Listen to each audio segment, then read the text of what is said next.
Her name is Aya. She is 20 years old. She was born in Haifa. She grew up in Haifa. She speaks Hebrew and Arabic. She pays Israeli taxes. She votes in Israeli elections. She holds an Israeli passport. And every single day of her life, she has to prove she is not a threat. When Aya Najameh was a little girl, she went on school trips to Jewish schools to learn about Jewish life. Jewish children came to her school in return. They ate together. They asked each other questions. They were curious about each other. It felt like the beginning of something. Then October 7th, 2023 happened.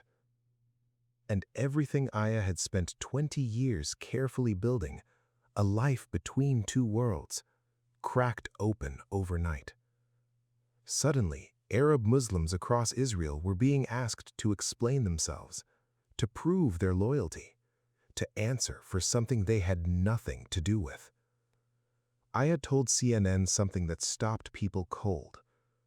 As soon as you leave Haifa, you start feeling more uncomfortable. It's a little hard to describe. It's just an uncomfortable feeling.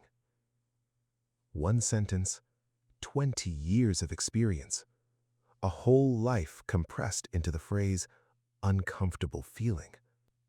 This is the Crescent Files. And today we go somewhere that every news channel covers, but nobody ever truly sees.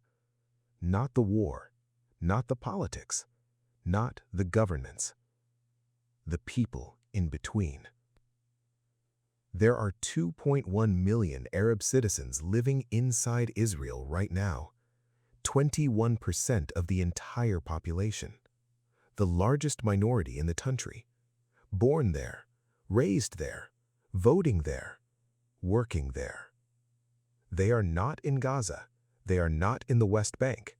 They are inside Israel, holding Israeli passports, living between two narratives that both reject them. One Arab Israeli woman named Huda put it in the most precise words anyone has ever used. Too Israeli for the Palestinians, too Palestinian for the Israelis. Our identity is no identity. We are born into confusion. That sentence is not a political statement. It is a human one, and it is the story almost nobody is telling.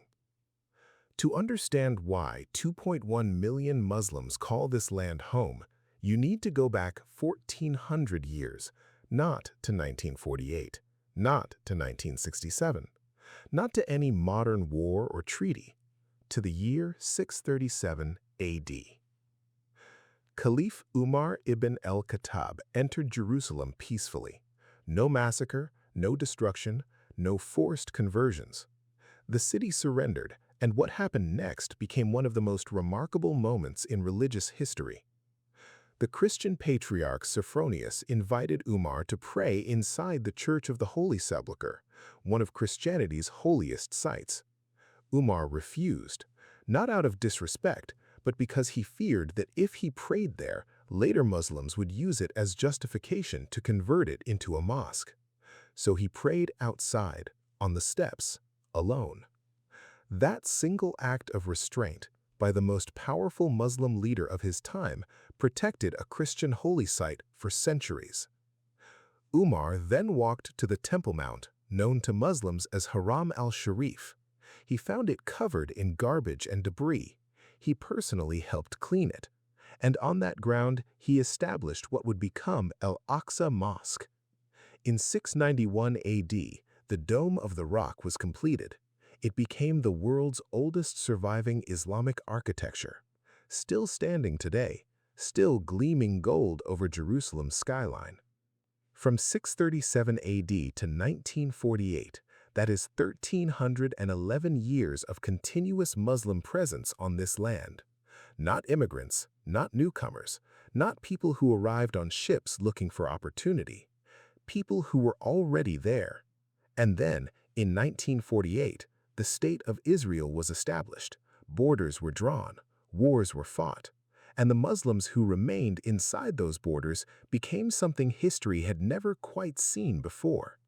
Citizens of a state built around them, not for them, around them. They did not leave, they did not immigrate, they did not choose to be a minority. The border came to them, and overnight, people whose families had lived on this land for over 1,000 years became a minority inside their own ancestral home. That is the foundation. That is the history. That is why the identity question Aya described, that uncomfortable feeling the moment she leaves Haifa, goes so much deeper than politics. If stories this deep are new to you, this is exactly what the Crescent Files uncovers every single week. Subscribe now so you never miss a story like this one. Because this is not a story about a conflict. It is a story about people. 2.1 million of them, holding prayers that have been said on this same ground for 1,400 years. So what does it actually feel like to live this contradiction every single day? Aya Najami said it best. In Haifa, her city, Arabs and Jews work together, eat together, share the same streets. It feels almost normal, almost equal, almost like the identity question doesn't exist.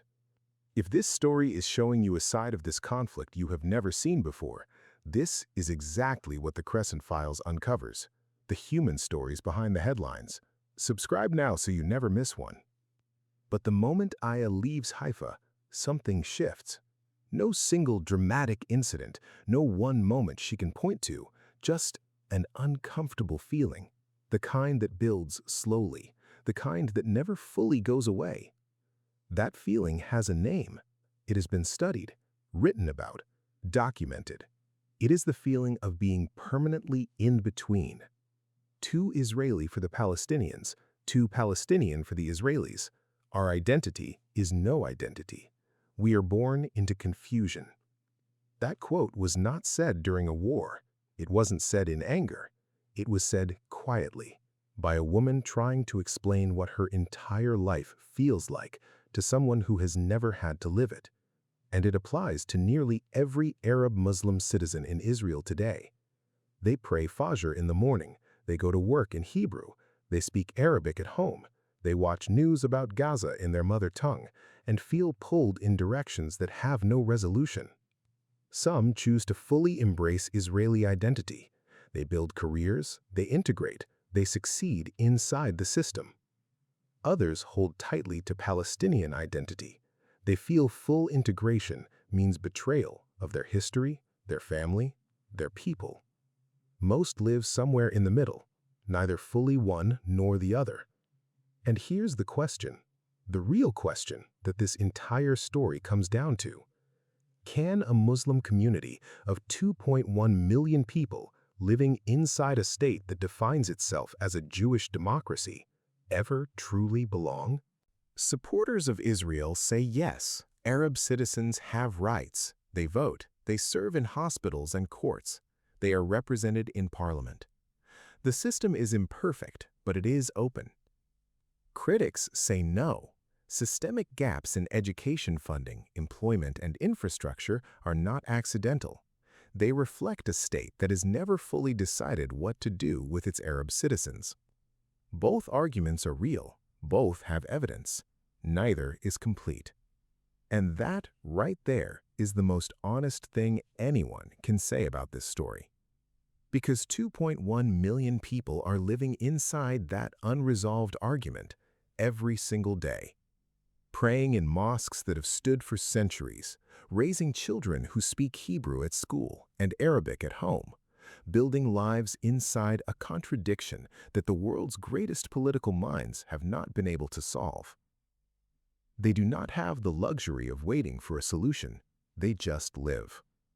In the end, one word explains how any community survives an identity that the world cannot agree on. Nia. Intention. The intention to wake up, to pray, to work, to raise your children with dignity, to hold your faith in one hand and your passport in the other, and keep walking forward. No government resolves that tension. No election fixes it. No war ends it. But Nia keeps it alive. This is the Crescent Files. We do not take sides. We tell the stories that both sides ignore.